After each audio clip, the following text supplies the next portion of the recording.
दोस्तों नमस्कार। मैं हूं आपका एस्ट्रोलॉजर पंडित एस.के. शर्मा। अपनी यूट्यूब चैनल ज्योतिष डिवाइन एस्ट्रोलॉजी में आपका हार्दिक अभिनंदन है। आज फिर आपके लिए एक नई वीडियो तैयार की है। आशा है आप इसे लाइक करेंगे। दोस्तों, आज के समय में एक बहुत बढ़िया और अच्छी नौकरी का पाना आसान काम नहीं है। उसमें भी किसी कम्पिटिटिव एग्ज़ाम में टॉप पोजीशन में आना तो इससे भी अधिक कठिन कार्य है। हमारे वैदिक ज्योतिष में हमें कई प्रकार के राजयोग के बारे में सुनने और पढ़ने को मिलता है। राजयोग से हमारा अभिप्राय राजा या उसके समकक्ष पदवी से होता है। पिछले ज़माने में आप जानते हैं कि राजा महाराजा लोग होते थे और कई देशों में तो आज भी हैं, परंतु हमारे भारत देश में अब ये प्रथा नहीं रही है। वर्तमान समय में राजयोग से हमारा अभिप्राय है टॉप क्लास की सरकारी नौकरी, जिसमें अधिकतर आईएएस, आईपीएस, आईएफएस या इसके बराबर की श्रेणी के अधिकारी आते हैं। इनका रुतबा भी किसी राजा से कम नहीं होता।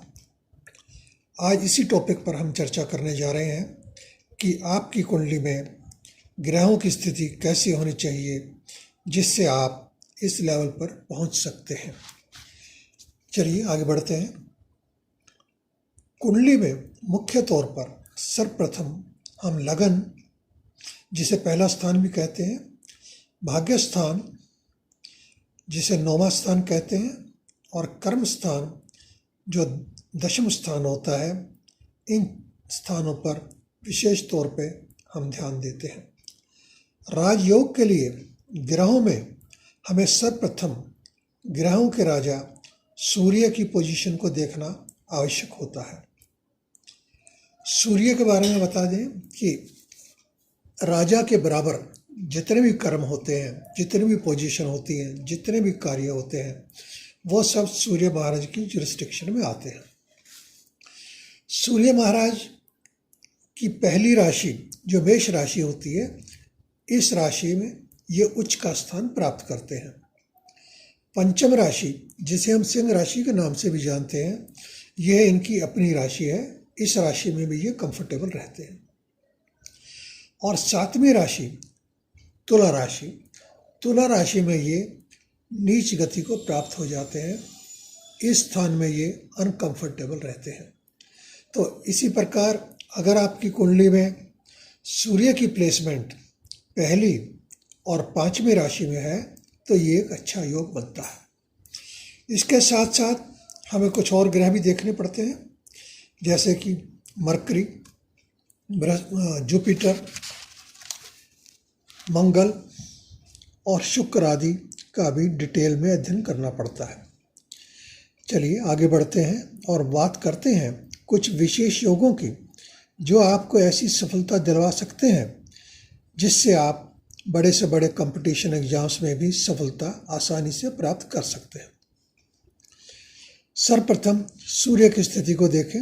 अगर सूर्य उच्च का है या सब राशि का है और लगन नवम या दशम भाव में है तो यह एक बहुत ही अच्छी स्थिति बनती है।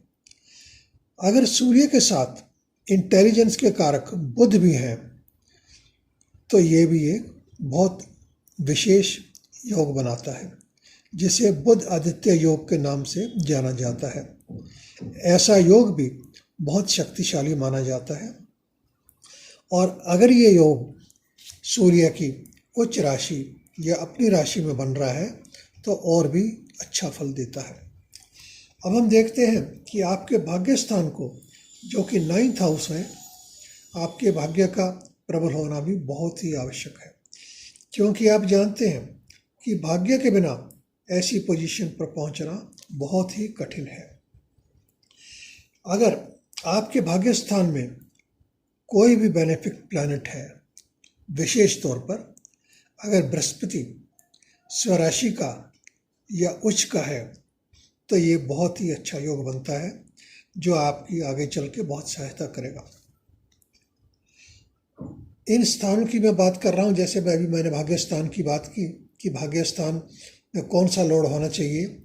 भाग्य स्थान में लॉर्ड के साथ साथ ही भाग्य स्थान का स्वामी, यानी भाग्य के लॉर्ड का स्वामी कहाँ बैठा है, यह देखना भी बहुत आवश्यक होता है।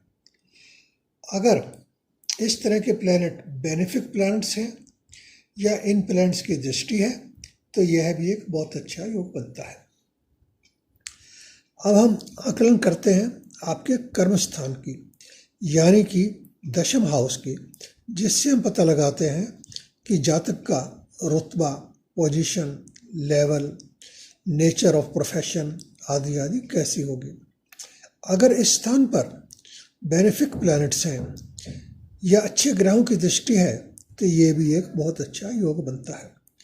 इस स्थान में अगर एक या एक से अधिक बेनिफिक प्लैनेट्स बैठे हैं तो ये भी आपकी एक बहुत बड़ी सहायता करता है और एक विशेष योग बनाता है। कुछ विशेष योग और भी बनते हैं जिनमें एक से अधिक ग्रहों की युति अच्छे ग्रहों का योग बना सकती है।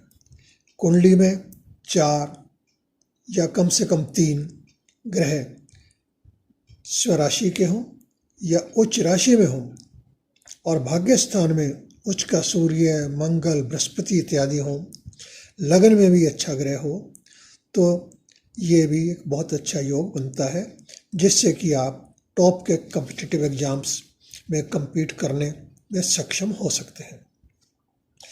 विशेष तौर पर कुंडली में लगन, सूर्य, बृहस्पति और बुध का स्ट्रॉन्ग होना बहुत ही आवश्यक माना जाता है। इसके बिना आप किसी भी कॉम्पिटिटिव एग्जामिनेशन में बढ़िया पोजीशन प्राप्त नहीं कर सकते।